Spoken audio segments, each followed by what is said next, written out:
cock, cock, cock. That's just reminded me I have stuff to say about Bonnie Blue. Okay. Because I fell asleep watching another Bonnie Blue thing. You, by the way, all the time that we were in our... When we were putting our makeup on for Primavera, I was watching a Bonnie Blue interview that lasted for 2 hours. And basically every second question that we would ask her was like, but how does your boyfriend feel about you taking a load of cocks in? Like, what? How? This is every Bonnie Blue interview ever, it is. But aren't you ashamed? But aren't you traumatized? What will your kids think? What will your grandchildren think? Aren't you ashamed? Guys, she loves having orgies. Yeah. She's not the same as other people. So the thing I watched last night was there's this Geordie Love Island bro, and he's done that. You know how it's a bro thing to read now? Yeah. He's been doing that. He's been reading. Yeah, that's the thing. I hate it. I sort of think it's good, but then they're all only reading self-help books. My sister... They're not reading The Guardian's 100 Greatest Novels. Oh, great. Well, anyway, he had Bonnie Blue on to debate a conservative anti-sex work lady. And so he's making content. He's the chair. Yeah. He's the chair. I was annoyed with myself for even watching it. How could he chair a debate when he couldn't even chair like a fight in a chip shop? Have you watched like... Do you know what I mean? He's called Chris Williamson or Chris Williams.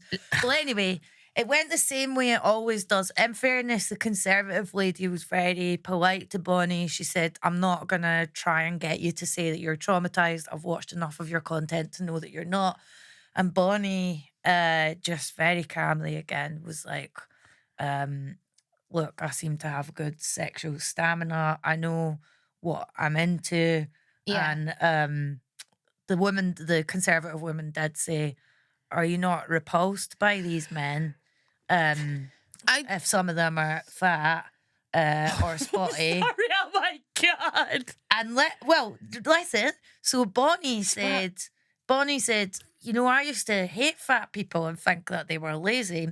And then I started having sex with fat guys and orgies. And I realised they've just not got the time to meal prep. Some of them might be eating their way for stress. And I was like, Bonnie Blue is the most unlikely body positivity advocate. Yeah. And then you're like... But I love that she's getting fucked and then she's like... Okay. She realizes stuff about their humanity while she like looks at them in the blue ski masks. Empathy is sexually transmitted. But I thought it's weird how everyone's always banging on about we have to be body positive and you got to be body positive about women. The second it comes to being gangbanged by 1,000 men, it's like, weren't you repulsed by them though? Didn't you find them minging? And she made the really good point that the best sex that she's had before hasn't been with guys that were conventionally attractive. It might be with someone who's objectively minging but has a great technique. Yeah. And she was like, sometimes people just make you come. And I was like, so many of Bonnie's views are so close to mine.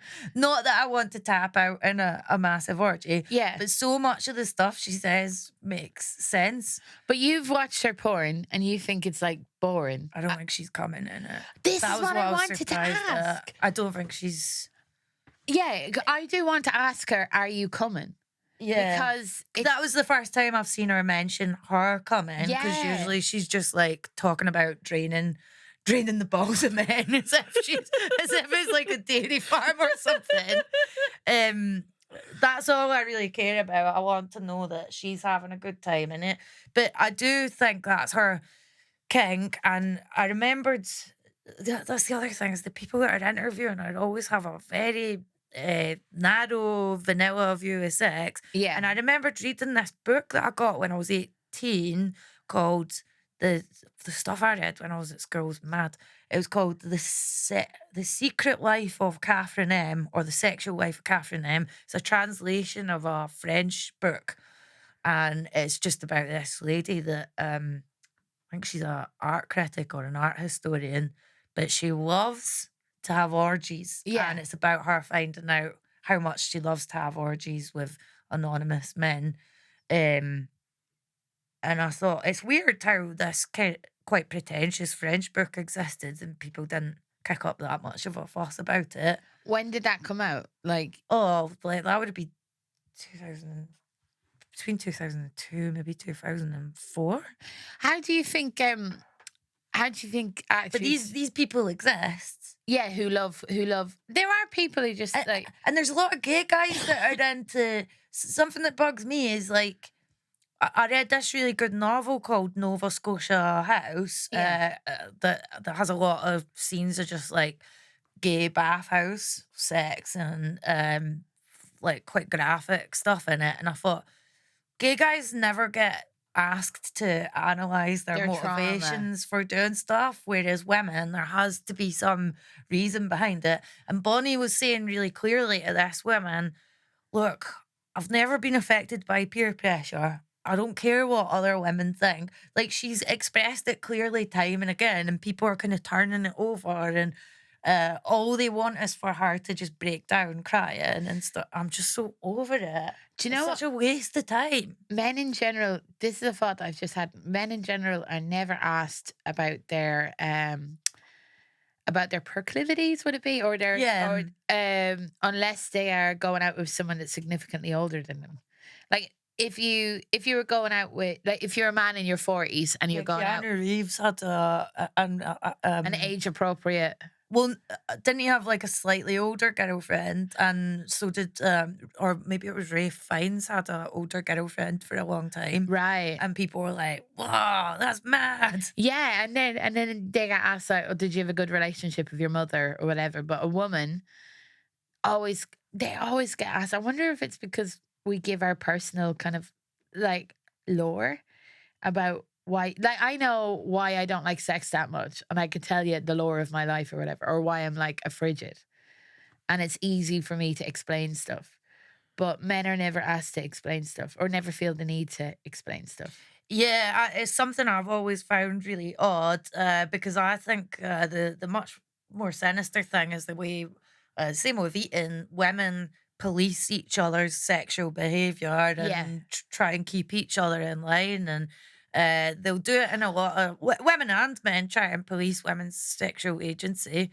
I'm definitely guilty of that. Like in the past. I've told you it was terrible. When I lived in Manchester, it was like being in Saudi or something. Really? Honestly, Alison, I must have rode not very many people. Yeah. It's the way they talked about it. Oh my God. Well, the way they were horrible about it. Yeah, definitely. Like when I lived in Dublin, and I was a good-looking single young woman. I know, but like, what was I meant to do? But like when I was in my village, like you were so policed. It would be like you would have to say no several times, and the man would have to feel that like if you said yes too quickly.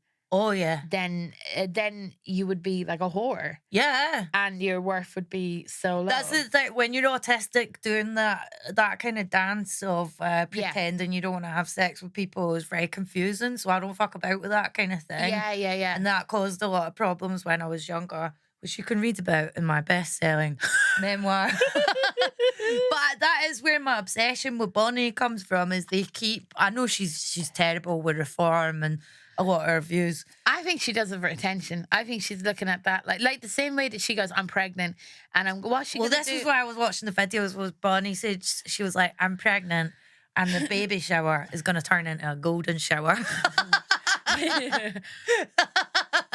I don't even think she. And then I watched a video of her going for her baby scan, right? And I thought it was a real scan. And she said, "Obviously, I'm not going to use the NHS because the NHS is shite." And then she was like, "I'm just getting ready." And I was like, "That's quite like she was wearing like a really short little skirt and a crop top to get ready for the scan." Easy and I was access like, for the scan. I was like, that's surprising. This woman is prepped. So I was watching this very like earnestly, and she said, "Now, luckily today, my doctor is wearing a ski mask."